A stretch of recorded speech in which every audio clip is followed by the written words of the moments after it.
Uma excelente noite para você, seja bem-vindo ao Band Cidade Curitiba especial deste sábado. E nós vamos direto ao Ministério Público Federal então para conversar com os procuradores Deltan Dallagnol e Roberson Pozzobon. Era uma expectativa dessa quando vocês pegaram pela primeira vez os processos e viram lá a Operação Lava Jato, ou já está muito superior a isso? Foram 2 anos muito intensos, Douglas, e é absolutamente impossível prever que um caso tome tal envergadura no Brasil, porque a regra é o nosso sistema não funcionar. O nosso sistema de justiça criminal ele é disfuncional. Esse caso ele conseguiu crescer tanto em razão de uma série de fatores que se conjugaram para que esse caso desse certo, como o valor desviado, que foi um valor absurdo, a consistência das provas, o cuidado nas investigações, a luz da opinião pública, o emprego de um método especial de investigação, como a colaboração premiada, a criação de um grupo especial lá no começo dos trabalhos pelo Procurador-Geral, que foi um grupo aqui em Curitiba, que tinha experiência em acordos de colaboração, a existência de um bom entrosamento entre as equipes da Polícia, da Receita e do Ministério Público, a existência de juízes sérios, firmes, mas imparciais, é claro, da primeira e última instância nesse caso. Ou seja, nós tivemos uma série de fatores que contribuíram para esse resultado, inclusive o mensalão, que através de uma condenação de um empresário, Marcos Valério, a cerca de 40 anos de prisão, acabou incentivando os acordos de colaboração nesse caso, que acabaram se transformando no motor da Lava Jato. Roberson, quando você pegou pela primeira vez ali, você que também trabalhou intensamente durante esses 2 anos, você imaginava que ia chegar a essa amplitude? Pois então, Douglas, no começo nós sabíamos que o caso seria um caso promissor, um caso grande, mas tínhamos uma dimensão muito menor do que a que se revelou. No princípio, nós tínhamos uma grande investigação de crimes financeiros, de operadores que trabalhavam remetendo dinheiro para o exterior ou recebendo em diversos estados do país. Mas com o avançar das investigações e a adoção de métodos, técnicas especiais de investigação, foi possível vislumbrar um mundo novo que revelou corrupção endêmica na maior estatal brasileira. Um mundo novo que revelou um esquema de corrupção que conectava partidos políticos, agentes públicos do alto escalão, operadores financeiros e os maiores empresários do país em um esquema ilícito que visava, se não mais, retirar valores muito caros à estatal e de outras obras públicas. Esse aspecto é muito interessante, Douglas, que o Roberson colocou, porque nós tivemos 3 grandes etapas nessa investigação. Numa primeira, nós investigávamos basicamente doleiros, pessoas que, como o Roberson colocou, faziam operações financeiras, mandando e recebendo dinheiro para o exterior de modo ilegal. De repente, nós identificamos que um desses operadores fez uma transação com o Paulo Roberto Costa. Isso nos levou a uma segunda etapa, que foi a etapa Petrobras, o esquema Petrolão. Nesse esquema, nós identificamos que 3 áreas, especialmente da Petrobras, praticavam corrupção em larga escala, enriquecendo particulares, empresários, lavadores de dinheiro profissionais, funcionários públicos, agentes políticos e partidos políticos. A partir desse esquema, nós identificamos que isso aqui não acontecia só na Petrobras, mas existia esse mesmo formato em outros órgãos públicos. E nós passamos por uma terceira etapa em que nós vimos esse esquema da Petrobras espelhado em outros órgãos públicos. E esse é o momento que nós vivemos hoje. Por exemplo, na Petrobras, o que pôde ser visto foram 3 grandes diretorias com seus contratos bilionários sendo, na verdade, utilizados, maximizados em seus preços, para quantias exorbitantes, para gerar um grande excedente para a manutenção desse esquema criminoso. Então, aquilo vira um círculo vicioso, gera-se um sobrepreço em obras públicas, esse sobrepreço alimenta políticos, agentes públicos corruptos e aquele esquema se replica, porque os empresários acabam também tomando grande benefício disso, pois são contratados por preços exorbitantes. E a gente chega aí com essa Operação Lava Jato a números exorbitantes, não só de recuperações como de prisões, é algo que realmente impressiona também, né, nesta questão. Até agora foram acusadas criminalmente, Douglas, cerca de 180 pessoas, dentre elas pessoas que compõem a elite econômica e política do país, por crimes como corrupção, organização criminosa e lavagem de dinheiro. Dessas pessoas, cerca de 70 já estão condenadas criminalmente até. Essas acusações se mostraram viáveis por meio de provas coletadas, por colaborações premiadas, por cooperações internacionais. Nós já temos aproximadamente 100 pedidos de cooperação internacional com 30 diferentes países e por meio de cerca de 500 buscas e apreensões, 500 mandados específicos de busca e apreensão que foram cumpridos, formando uma base sólida para essas acusações criminais. Chama atenção também o valor que foi recuperado para os cofres públicos. O caso que mais tinha recuperado dinheiro antes desse caso, que seja do meu conhecimento, foi um caso que recuperou menos de 70 milhões de reais. Nesse caso apenas já foram recuperados mais de 2,9 bilhões de reais. Foi um salto quantitativo imenso. Esse caso ele acabou acarretando prisões, porque quando a liberdade da pessoa representa um risco para a sociedade, enquanto aquela pessoa está sendo processada, essa pessoa deve ser presa. Mas as prisões foram usadas de modo excepcional. Se nós formos olhar o número das prisões, comparando com o número de acusados, apenas 8% das pessoas acusadas criminalmente estavam presos, segundo um levantamento recente que nós fizemos, e apenas 3% desse total de pessoas acusadas estão presos sem condenações criminais. Ou seja, é um número muito pequeno e não corresponde àquela imagem que as pessoas têm de que quase todo mundo esteja preso no Lava Jato. Pelo contrário, as prisões são usadas com cautela, com parcimônia. E o que chama a atenção também não são os números de mandados de prisão, de condenações, mas também o dinheiro, tanto desviado quanto o prejuízo da Petrobras, né? Exatamente, Douglas. Os valores desviados, os valores envolvidos na corrupção do caso Petrobras, eles saltam aos olhos. Quando falamos apenas do valor das propinas que transitaram de corruptores para corrompidos, a própria vítima, no caso a Petrobras, estimou que eles atingissem um montante de 6,2 bilhões de reais. É uma quantia muito elevada, mas ela é ainda maior quando consideramos os efeitos não apenas da propina, mas também os efeitos do prejuízo que foi causado à Petrobras com um preço acima do mercado e outros reflexos. Esse prejuízo ele foi orçado por 2 diferentes órgãos. No caso do TCU, foi orçado em cerca de 22 bilhões de reais esse prejuízo das práticas corruptas. Já a Polícia Federal, por seus peritos, estimaram que esse valor poderia chegar até 42 bilhões de reais. Esse é um montante muito grande, é um montante que poderia ser destinado a diversas outras finalidades caso aquelas licitações, aquelas empresas estivessem realmente competindo. E aqui é importante salientar como que se chega a um valor tão grande. E talvez a melhor forma de raciocinar isso seja trazer a nossa esfera doméstica. Vamos imaginar que estejamos construindo a nossa casa e aí passamos a orçar o preço de uma determinada mão de obra. E aí vamos a 3 diferentes fornecedores. Se esses 3 diferentes fornecedores estiverem buscando a contratação, o melhor preço, eles vão tentar baixar o seu preço, correto? Só que num ambiente de cartel, de grandes empreiteiras como o da Petrobras, aconteceu justamente o contrário. Seria como se nós fôssemos chegar até esses 3 fornecedores e os 3 combinados ajustassem, olha, a gente vai oferecer tanto. Então, eles não estariam competindo entre si e o preço, logicamente, não seria um preço eficiente. E, em virtude disso, é que se estimam valores de cerca de 42 bilhões de reais de desvios, de prejuízo aos cofres públicos brasileiros. E boa parte disso já foi recuperado, né? Isso, 2,9 bilhões de reais já foram recuperados e nós já pedimos a devolução aos cofres públicos. Até esse momento, as investigações ainda estão em andamento, é um caso em andamento, nós já pedimos a devolução para os cofres públicos de 22 bilhões de reais.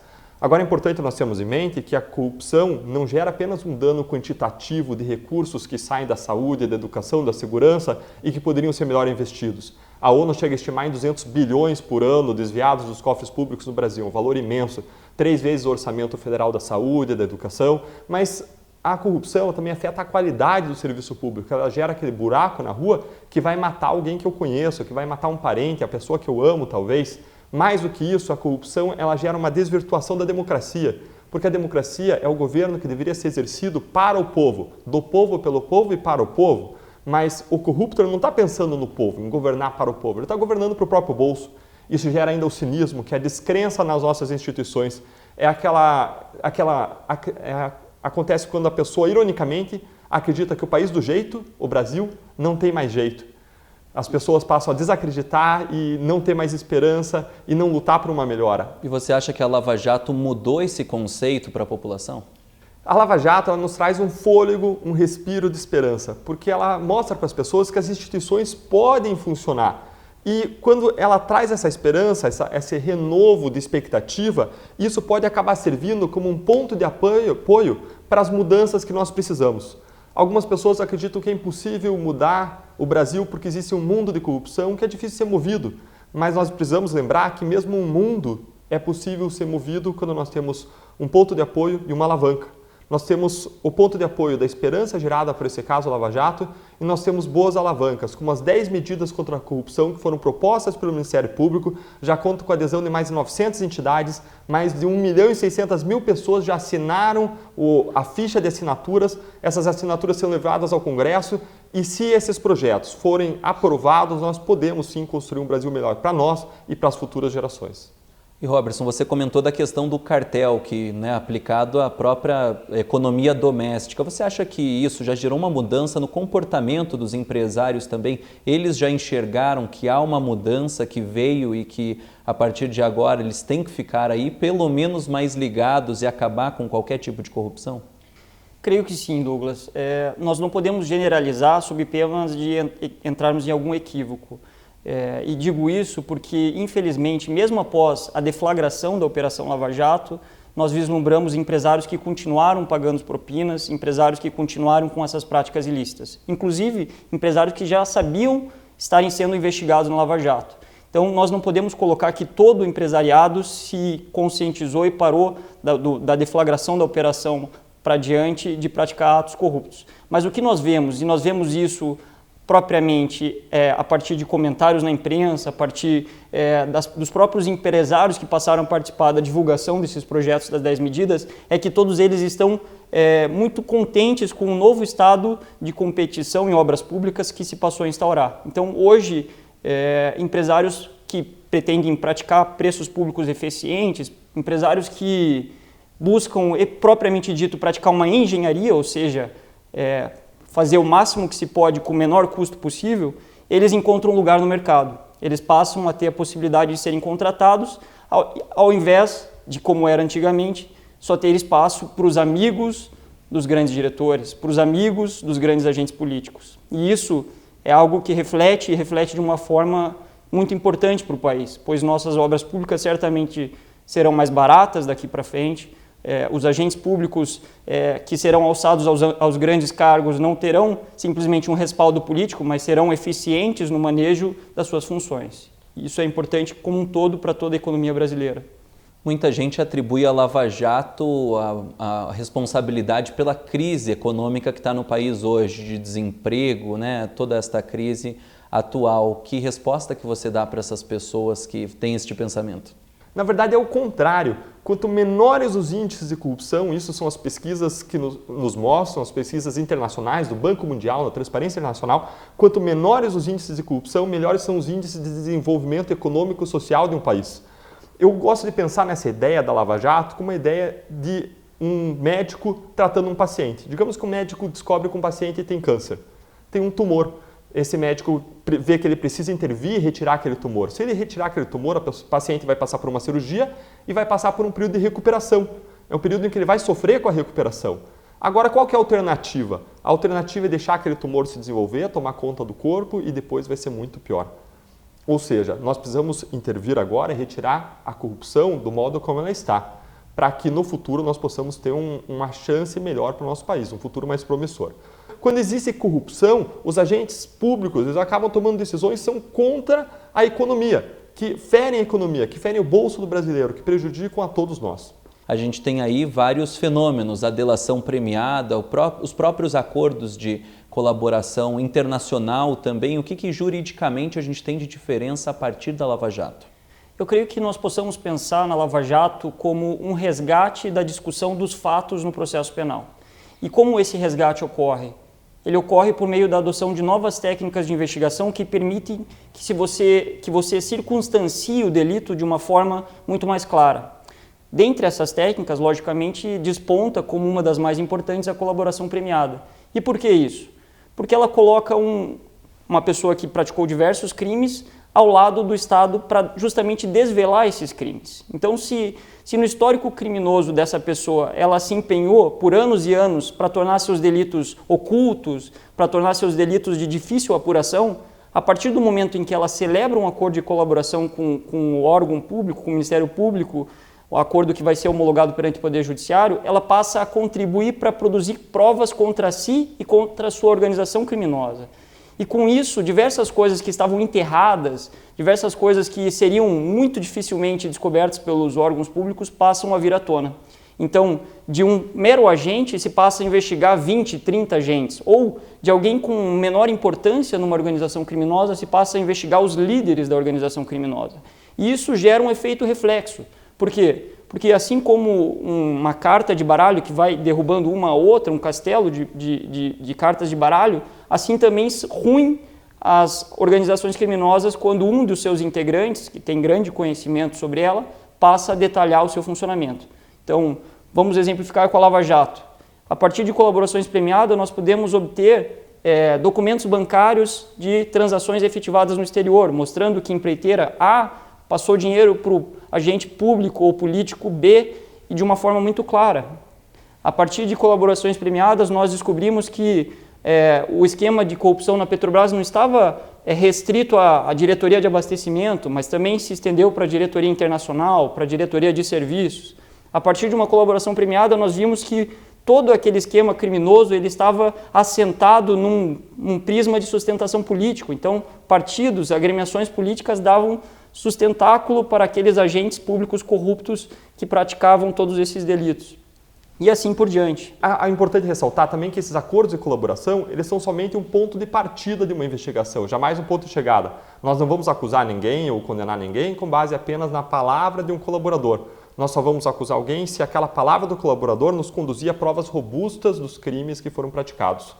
Então, o que nós pensaríamos do ponto de vista jurídico? Nós avançamos em estratégias de investigação como colaboração premiada, cooperação internacional, foram cerca de 100 pedidos, colaboração premiada foram cerca de 44 acordos de colaboração.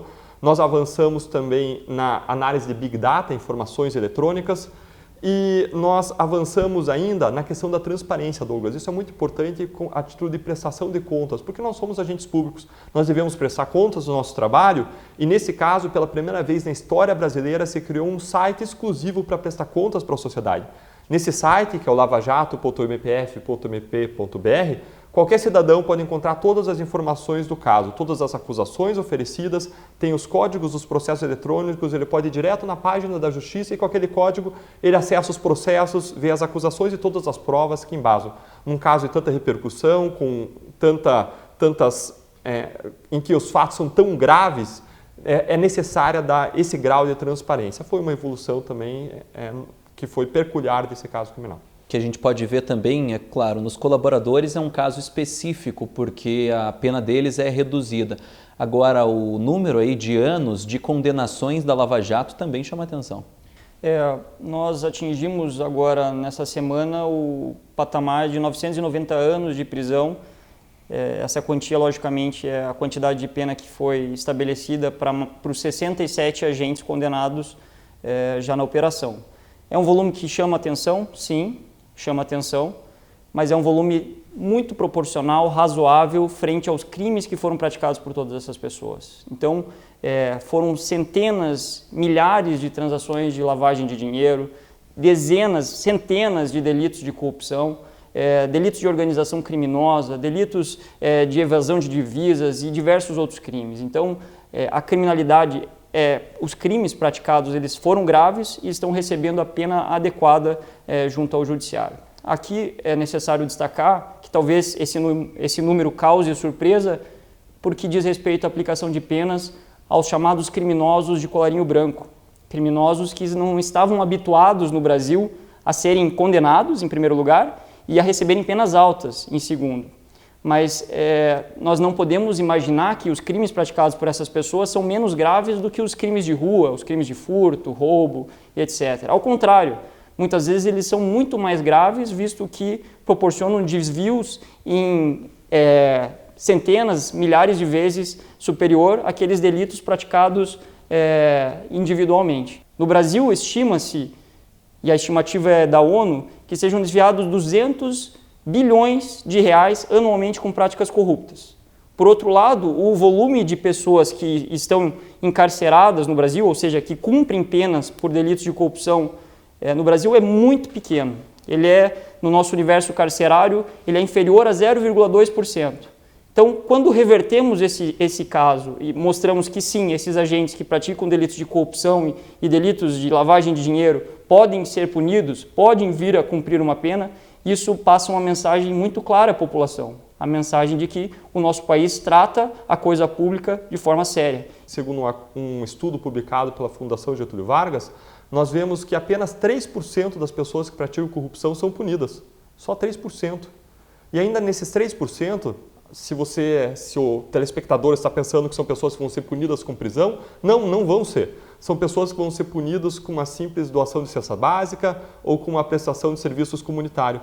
A pena no Brasil é raramente aplicada para crimes de corrupção e quando é aplicada ela é irrisória.